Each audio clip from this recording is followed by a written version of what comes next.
Did you ever try increasing the diameter of the Nafion tube to see if the flow increased? Well, we did try increasing the diameter of the Nafion tube. By the way, we used other tubes. We created tubes. We took a gel, and as it was gelling, we put a wire in, and you pull the wire out, and you're left with a chunk of gel with a tunnel, which is sort of like a tube. And you immerse it into suspension of water with microspheres, and essentially you've got the same story. And we found that we used more than a half dozen different gels, and we found the same results. Sometimes it's faster, sometimes it's slower, but basically the same result. So it's a general result. Yeah, we did. But if you think about it, when you increase the size, of course, we were eager to see what happens.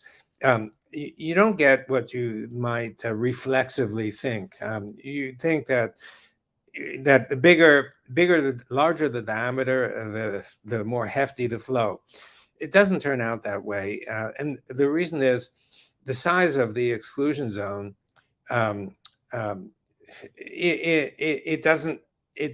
It increases, or I should say, it's got a maximum size typically. Depending on the material that you use, the nucleated growth, it's typically 200 micrometers or 300 or 400 or 500 micrometers on that order. That is like maximum half millimeter. We've seen larger, but essentially.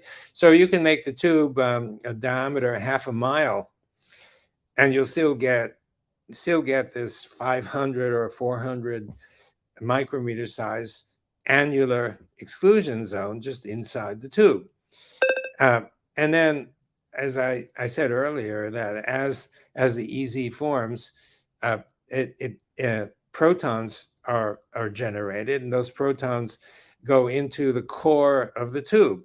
And they're not going to be very concentrated if you have a large tube. And therefore, you want them to be concentrated, because the more concentrated they are, the more they want to get away from one another, and the more brisk the flow. So the whole thing almost fails when you exceed a certain diameter. There's just not enough proton pressure to drive the flow.